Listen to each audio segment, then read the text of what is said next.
Mabberton burned well. All the villages burned well that summer. Macon called it a hot bastard of a summer, too mean to give out rain, and he wasn't wrong. Dust rose behind us when we rode in, smoke when we rode out. Who'd be a farmer?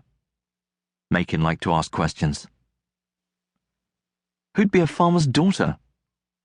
I nodded toward Reich, rolling in his saddle, almost tired enough to fall out, wearing a stupid grin and a bolt of samite cloth over his half-plate. Where he found samite in Mabberton, I never did get to know. Brother Reich does enjoy his simple pleasures, Macon said. He did. Reich had a hunger for it. Hungry like the fire. The flames fair ate up Mabberton. I put the torch to the thatched inn, and the fire chased us out.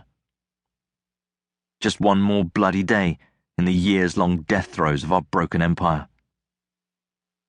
Macon wiped at his sweat, smearing himself all over with soot stripes. He had a talent for getting dirty, did Macon.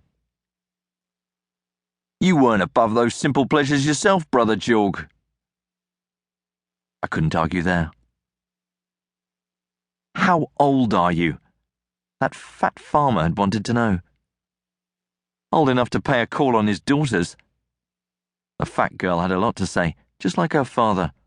Screeched like a barn owl. Hurt my ears with it. I liked the older one better. She was quiet enough. So quiet, you'd give a twist here or there just to check she hadn't died of fright. Though I don't suppose either of them was quiet when the fire reached them. Gempt rode up and spoiled my imaginings. The Baron's men will see that smoke from 10 miles. You shouldn't have burned it. He shook his head, his stupid mane of ginger hair bobbing this way and that. Shouldn't I?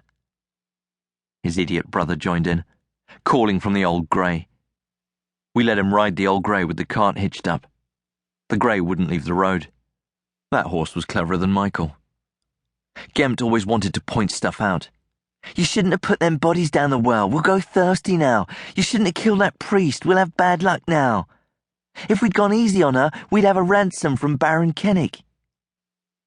I just ached to put my knife through his throat. Right then. Just to lean out and plant it in his neck. What's that? What say you, Brother Gempt? Bubble, bubble?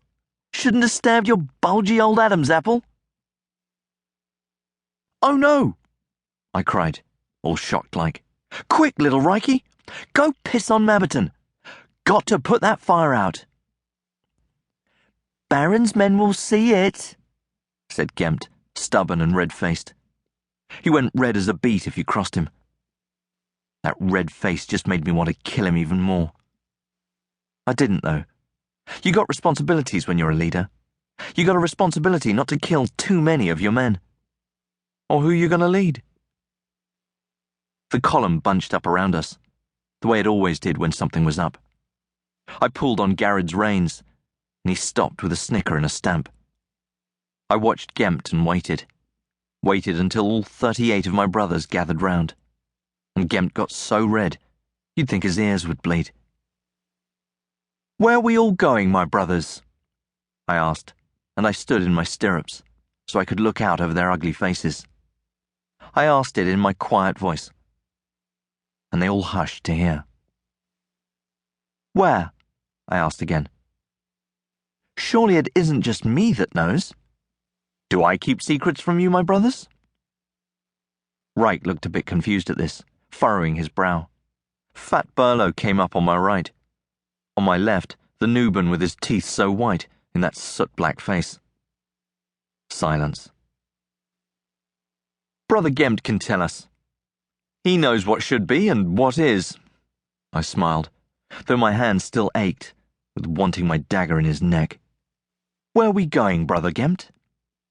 Wenith on the Horse Coast, he said, all reluctant, not wanting to agree to anything. Well and good. How are we going to get there?